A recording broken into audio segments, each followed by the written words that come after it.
салом шунавандагони азиз, имрӯз сешанбе 9 июни 2020 сол аст ва шарҳи муфассали хабарҳои ин соатаи тоҷикистону ҷаҳонро мустақиман рӯи мавҷи радиои муҳоҷир мешунавед. хабарҳоро аз русия шурӯъ мекунем. санаи 7 июни соли равон як донишҷӯи тоҷик дар шаҳри уфаи русия ҳангоми аз об берун баровардани ду кӯдаки ғарқшуда худ ба ҳалокат мерасад. кӯдакон наҷот меёбанд, аммо ҳоҷи Мурод Қаландарови 18 сола ки донишҷӯи соли аввали донишгоҳи давлатии аграрии Башкиртистони Федератсияи Русия буд, худ ғарқ мешавад ва баъди гузаштани тахминан 3-4 соат ҷасади беҷони онро ғаввосони хадамоти наҷотдиҳӣ пайдо мекунанд. хабари мазкурро дар сафорати ҷумҳурии Тоҷикистон дар Федератсияи Русия ва консулгарии генералии ҷумҳурии Тоҷикистон дар шаҳри Уфа низ тасдиқ карданд. ҳоло бошад, бино ба иттилои консулгарӣ ҳуҷҷатҳои заруриро барои интиқоли майит ба Тоҷикистон омода карда истоданд ва дар наздиктарин парвози чартерӣ ҷасади ҳоҷи Мурод Қаландарови 18 соларо ба Тоҷикистон интиқол хоҳанд дод. ҳоҷи Мурод Қаландаров имсол курсии аввалро дар донишгоҳи аграрӣ ба итмом расонида, мисли дигар донишҷӯён бино ба баста будани парвозҳо натавонистааст ба Тоҷикистон равад ва токунун дар хобгоҳи донишгоҳ зиндагӣ мекардааст.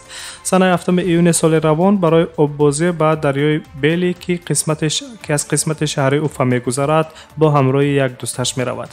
ҳоҷи Мурод Қаландаров вақте мебинад ки ду кӯдак дар оби ҷараёнаш тезу хуруш ғарқ шуда истодаанд, онҳоро ба кӯмаки онҳо мешитобад. кӯдакон наҷот меёбанд, аммо ҷавони 18 сола худ қурбони гирдоби руди пурҷӯшу хурш мегардад.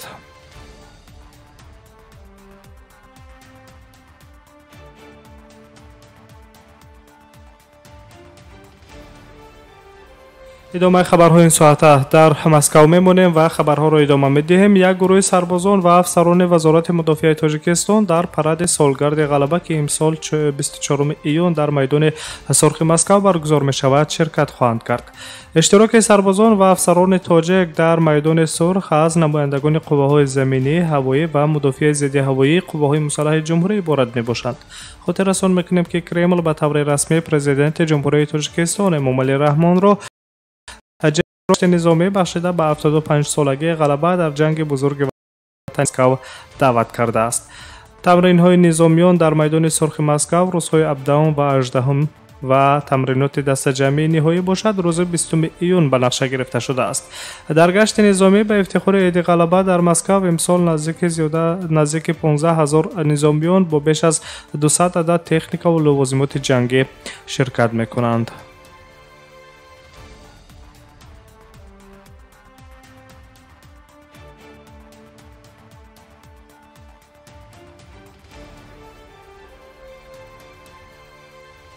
аз русия ба арабистони саудӣ меравем. манбаъҳои иттилоотӣ хабар медиҳанд ки 8 июн арабистони саудӣ ният дорад ки миқдори квотаҳоро барои зиёрат ба сабаби пандемия коҳиш диҳад.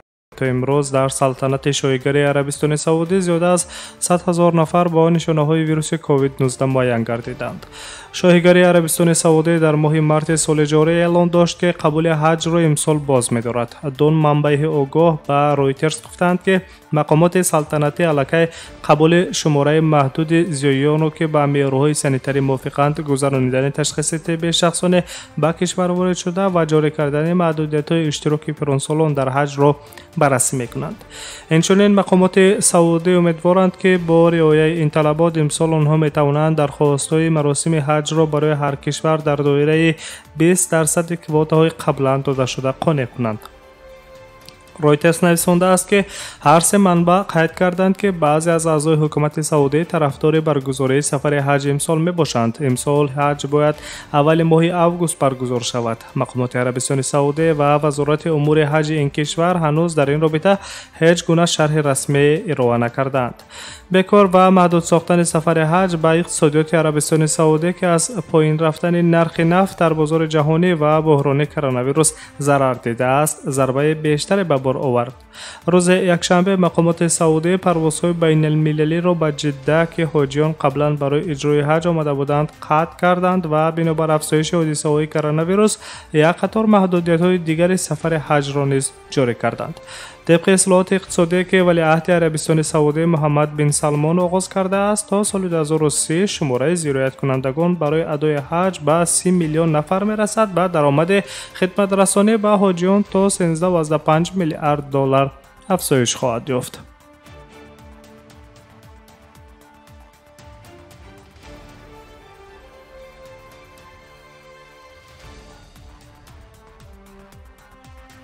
شما مهمترین خبرهای این ساعت تاجیکستان و جهان را مستقیما میشنوید و از عربستان سعودی به کنگو می رویم. در جمهوری دموکراتیک کنگو خروج نوی ویروس ایبولا به عمل آمد. در این باره با استناد به سازمان عمومی جهانی تندرستی خبر میدهد راوترز. طبق معلومات سازمان جهانی بهداشت در شهر مبندک 12 نفر مبتلای این بیماری بودند. همزمان در بدن 9 نفر دیگر علکه ایبولا را نیز تصدیق کردند و 3 نفر دیگر نشانه های پیشکی این ویروس خطرناک را در خود نشان دادند. 6 کس دیگر علکه از ایبولا در جمهوری دموکراتیک کنگو فوت کرده است. سازمان جهانی بهداشت شرح داد که این سومین اوج ایبولا در کنگو در 2 سال اخیر می باشد. دیرکتور گنرالی سازمان جهانی تندرستی تدروس آدان گیبروس نیز در توییترش اوج نوی ایبولا را تصدیق کرده قید کرده است که کووید 19 یگانه تهدید کننده سلامتی انسان ها نیست. طبق اطلاع خروج بیماری کرونا ویروس نیز ماه دکبر سال 2019 در چین آغاز یافت. طبق آخرین معلومات در سراسر جهان شماره عمومی سیرایت یافتگان از کرونا ویروس به 7.1 میلیون نفر رسیده ایستاده است.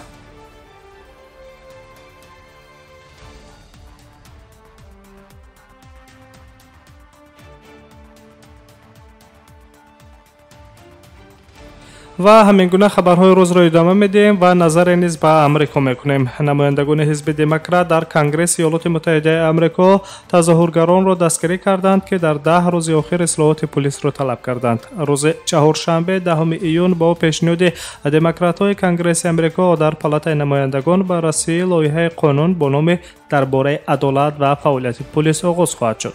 یکی از چاره‌های پیشنهاد شده تشکیل فهرست عمومی ملی قانون ویرانکنی از جانب کارمندان پلیس می باشد. اینچنین پیشنهاد کرده می شود که برگزاری مرافع دادگاهی از جانب قربانیان زورآوری پلیس صادر کرده شود. تشبسکاران این لایحه امیدوارند که لایحه قانون را تا آخر همین ماه قبول خواهند کرد. تصدیق نهایی لایحه دستگیری سنات را که اکثریت آنها را جمهوری خواهان در بر میگیرند تقاضا میکند. جلسه های سنات هفته آینده تعیین گردیده است. حالا معلوم نیست که شماره زیاد جمهوری خواهان جانبدار غایه اصلاحات پلیس هستند یا نه، قید میکند رویترز.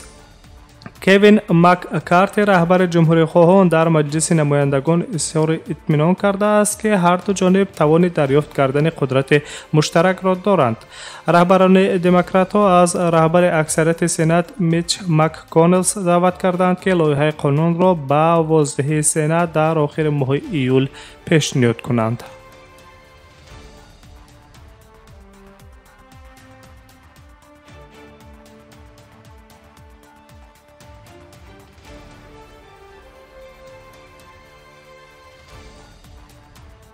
ادامه خبرهای روز را میشنوید و از امریکا به اسپانیا میرویم. در مالوراکا و ایبزیا اسپانیا ساحل‌های استراحتی سیاحان بسته شدند.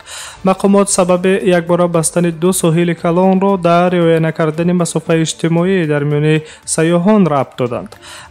مقامات اسپانیا استراحت را در 4 ساحل در مالوراکا و 2 جای در ایبیزا منع کردند. علاقه گذشته از این یک گروه 200 نفره سیاحان از بریتانیای کبیر برای رعایت نکردن مسافه اجتماعی جریمه بندی شدند. اگر این وضع تکرار یابد پس اجازت برای شهروندان شایگری بریتانیای کبیر برای تشریف به آسایشگاه‌های اسپانیا بیکار کرده می شود، تاکید داشتند مقامات محلی اسپانیا.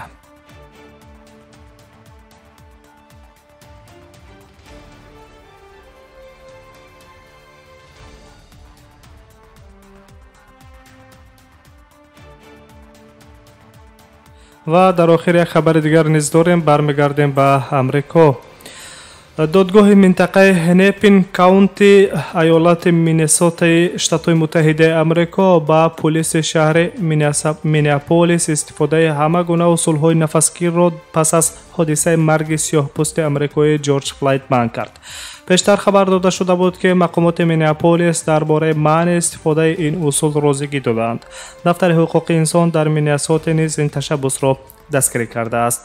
طبق حکم دادگاه در مینیاپولیس استفاده هر گونه فشار به گردن و خفه کردن دستگیر شده و یا گمانبر از جانب پلیس هنگام بازداشت قطعیاً و پرمعنی است.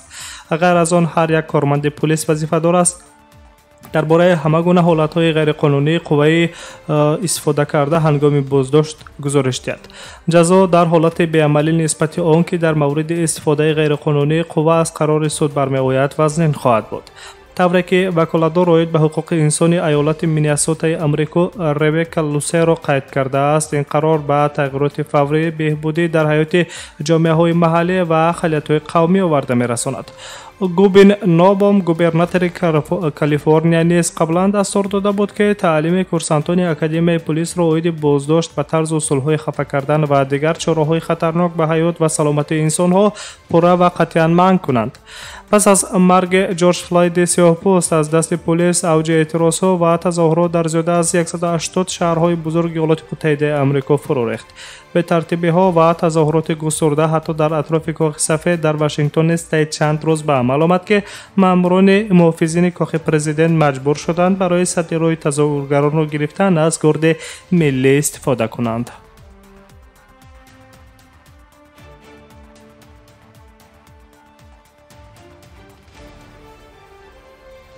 شنوندگان عزیز، مهمترین خبرهای این ساعتهای تاجیکستان و جهان را شما مستقیما روی موج رادیو موجر شنیدید. تا ساعتهای بعدی با خبرهای تازه سلامت باشید.